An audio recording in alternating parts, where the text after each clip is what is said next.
After closing, the candlemaker's shop grows quieter than it had been all day. The door is barred from within. The last customer is gone. The shallow warmth of working flame still hangs in the room, but the labor that made it is finished for a few hours. On the main table, a row of cooled candles lies beside a knife darkened by wax.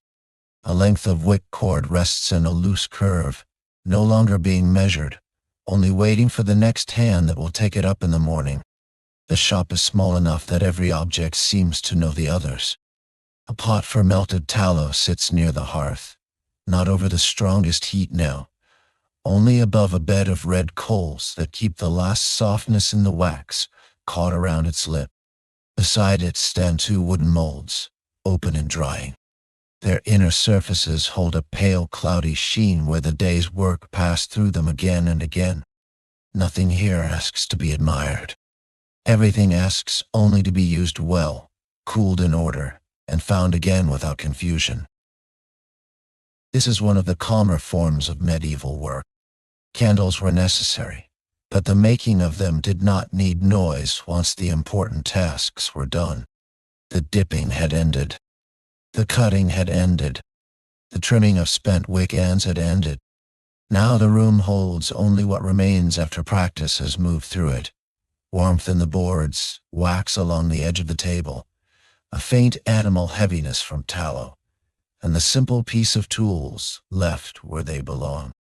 Near the wall, a bench carries bundles of wick cord wound around small wooden pegs. The cord is plain, soft from handling, and slightly stiff where stray wax has touched it. A maker of candles had to think not only of wax, but of the line that would stand inside it. Too loose a wick and the flame would waste itself. Too tight a wick, and it would resist the burn. So the cord on the bench is not incidental. It is as central to the room as the melted fat, the molds, and the knives. At this late hour, however, the cord is no longer being judged. It is simply there, coiled and waiting. Its quietness matters. Medieval workrooms often seem busiest in written records when goods are counted or sold, yet their truest character may come after the hands are gone. Then the order of things becomes clear.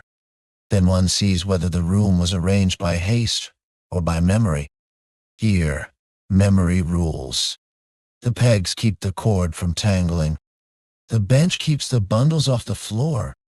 The table keeps finished candles apart from scraps. The hearth keeps the remaining warmth where it can fade safely. On the table, some candles are thick and plain, meant for practical use. Others are thinner and more even, perhaps intended for a household that wanted steadier light through a longer meal or a quieter hour of reading. Their differences are small, but they speak of the world's many evenings. Not every flame served the same room. A short candle might brighten a kitchen corner. A better one might stand in a chamber or chapel, where the light needed to last with less smoke. The candlemaker's shop therefore contains more than wax. It contains future hours. Each finished piece will leave this room and enter another darkness somewhere else. One will light a staircase.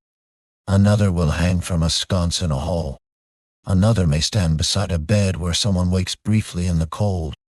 For now, though, those future tasks are suspended. The candles lie in stillness, keeping their shape in the cooling air while the shop settles around them.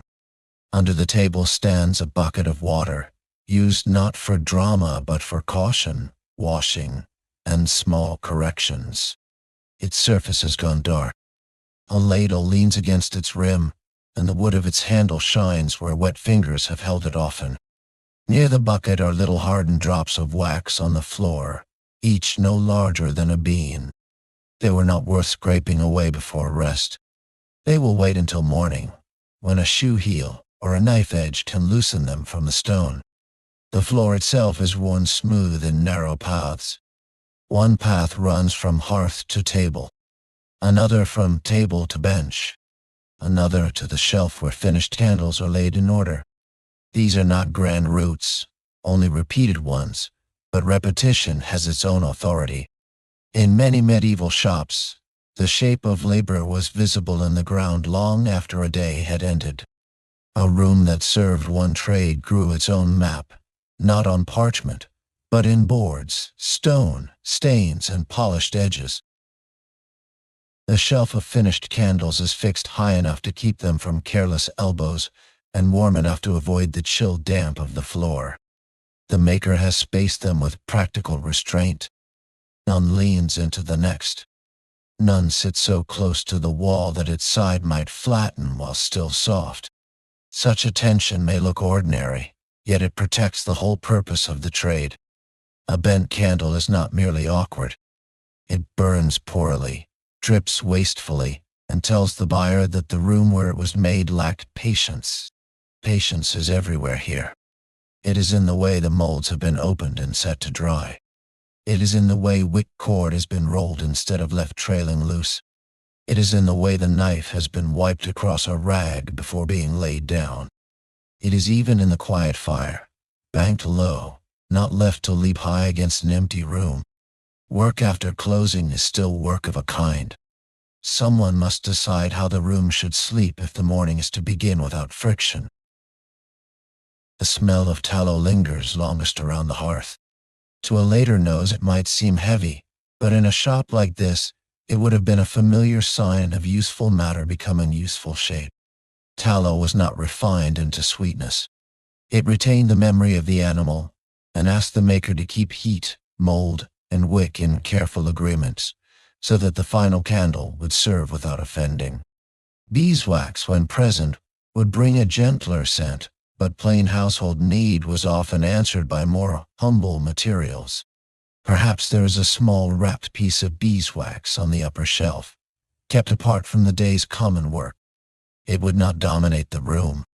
It would only suggest a difference in cost, use, and expectation. Better wax for better households, or for feast days, or for places that wanted a clearer, steadier flame. Yet even if such a piece waits here, the shop after closing does not boast of it. The room treats fine and ordinary work alike once both have become still. At the far side of the table lies a folded cloth, stiffened with old wax. It has wiped hands, molds, handles, and rims so many times that it can no longer fall softly. Even its folds keep memory. One corner curls upward. Another is darker where it has passed close to flame-blackened metal. In this way, the cloth resembles many objects in old workshops. It has become less a thing purchased than a thing absorbed into a routine, shaped by use until its first condition matters less than its continued service. The knife beside the cloth is not sharp in a showy way. It is practical, narrow, and often warmed slightly before trimming imperfect edges. Its handle bears a thin, pale stripe where the maker's grip has worn away the darker finish of grease and smoke. It is easy to imagine that hand absent now, but not necessary to imagine the face. The room remains object-led after closing. The trade survives in surfaces more quietly than in portraits. A low stool waits near the table. Its seat is round from years of use, and one leg has been wedged with a sliver of wood to stop a small rock on the uneven floor. Such a repair says as much about the room as any finished candle. A maker who depends on steadiness mends the stool before it becomes troublesome. The correction is modest, nearly invisible, and complete enough. That is the rhythm of the whole shop. Small faults noticed early, small orders maintained, small wastes kept from becoming larger ones. Near the door hangs a narrow apron, darker at the front where warm drops once struck and cooled. It no longer belongs to a body at this hour. It belongs to the peg in the wall. The ties hang loose. One is twisted over itself. In the half-light, the apron becomes another quiet sign that work was real here only moments earlier. Yet now it offers no urgency. It merely marks the border between labor done and labor waiting. The door itself keeps out the street's late damp. Beyond it, the town has begun to empty into a slower rhythm. Inside, The candles do not know the difference between lane and chamber, market and monastery. They wait for purchase, exchange, gift, or use. The maker has made them and now must leave them to become someone else's light. There is a humbling calm in that. Much medieval labor ended not in spectacle, but in an object resting on a shelf. The coals at the hearth settle lower. Their work is now less about melting than about easing the room downward from effort. A stronger flame would ask for attention. A weaker one might leave wax to harden in the wrong place. The present low heat is a middle state, suitable for a room not yet asleep, but no longer awake in the full sense. Many shops would have known such an hour, when the tools had stopped moving, but the room still held enough warmth to remember the day. In one corner stands a shallow tray of wick clippings and wax scrapings. None of it is worthless. The scraps may be melted again. The clippings may help with lighting or small repairs. Medieval workshops rarely wasted what could re-enter the cycle of use. Even the least graceful remains of the day had a future place. So the tray is not a sign of mess. It is a sign of economy, and economy was one form of discipline by which a small shop endured. That discipline extends to silence. There is no clatter left, only the occasional small settling sound from wood near heat, or a faint lift of draft under the door. The finished candles do not need guarding. The wick bundles do not need counting again. The molds do not need explanation. The room is understood by arrangement alone. This may be why such workspaces feel restful when emptied of people.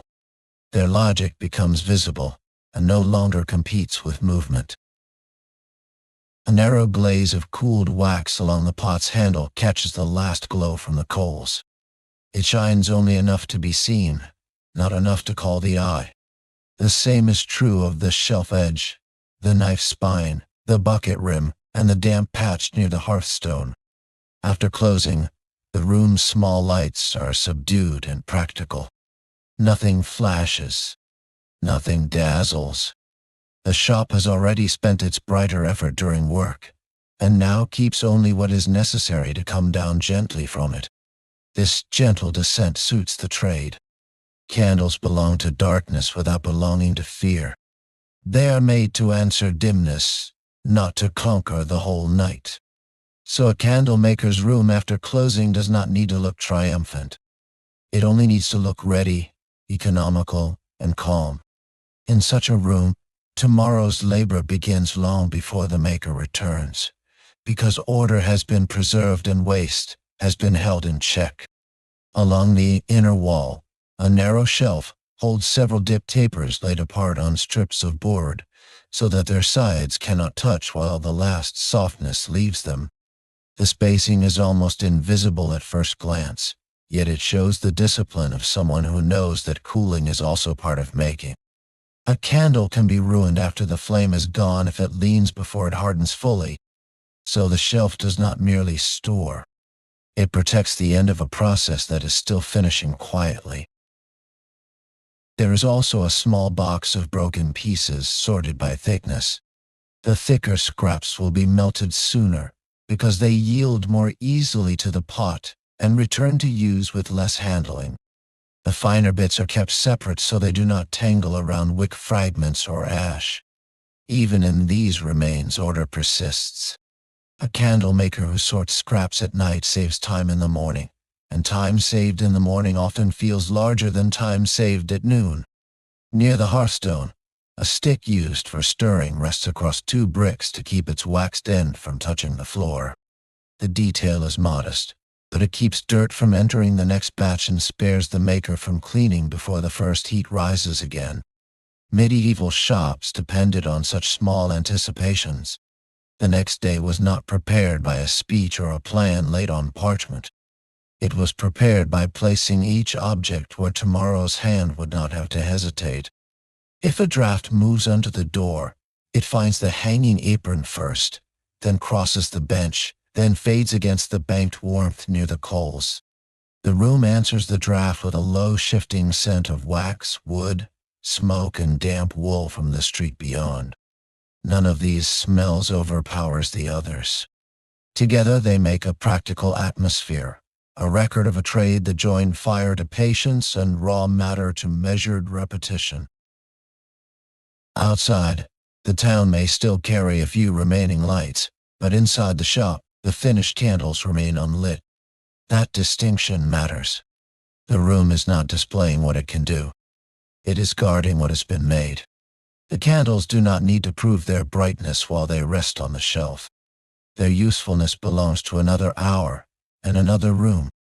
For now they are simply shaped lengths of cooled labor, pale and still. One could imagine a customer returning at dawn and seeing only a neat row of wares, never suspecting how much of their steadiness depended on the last half hour after closing. A wick trimmed more carefully, a mold wiped before it cooled, a bench cleared so new cord would not pick up dirt, a scrap sorted instead of scattered. Medieval work often reached reliability through such unseen endings. The best objects looked simple, because disorder had already been prevented. There is comfort in that prevention. The stool no longer rocks. The knife no longer drips warm wax. The tray no longer grows. The coals no longer require feeding. Step by step, each active demand has been reduced until the room carries only low duties. Keep the candles apart. Keep the wick cord dry. Keep the tools where they belong. Keep the last warmth from becoming hazard. The shop after closing is therefore not empty of work. It is full of work that has become still enough to rest. As the hour deepens, the red in the coals withdraws farther into itself. The pot loses its shine.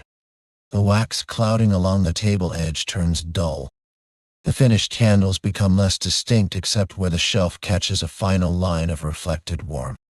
Nothing resists this dimming. The room was built for it. A candlemaker's shop understands the gradual lowering of light better than many places do, because its whole trade begins from that condition. The bundles of wick cord keep their loops. The molds keep their emptiness. The table keeps its thin, cloudy smears of wax. The shelf keeps its waiting rows. The apron keeps the warmth of work a little longer than the wall behind it. Even the bucket keeps a small dark mirror where the room can dim itself without vanishing. Each object continues its lesser duty, while the greater duty of the day has already ended. It is possible, standing in thought beside such a room, to understand how much of medieval making depended on the last careful minutes before rest. Goods were not only shaped by active labor, they were also shaped by how they were left. A candle laid too close to another candle could bend. A mold, left carelessly, could crack or warp. A wick bundle left loose could knot itself into delay. The evening order spared the morning from those needless troubles. Now, however, there is no trouble left to spare. Only quiet remains. The cooled candles rest like pale lengths of stored light. The pot near the hearth holds what can be warmed again. The cloth, knife, stool, bucket, tray, and stirring stick wait in their accustomed places. The coals soften. The smell of wax settles lower.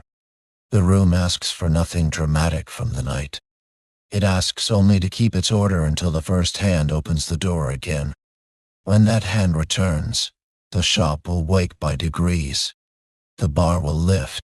A little colder air will enter. The apron will leave its peg. The knife will move. The cloth will bend. The wick cord will be measured once more. But none of that belongs to this hour. This hour belongs to the pause after usefulness has already been secured. So the candlemaker's shop remains small, warm in traces, and nearly dark. The rows on the shelf are enough. The pot by the hearth is enough. The bench, the bucket, the cord, the molds, the scraps, and the single apron are enough. They keep the room from emptiness by keeping it ready. And in the low stillness after closing, readiness is a kind of peace.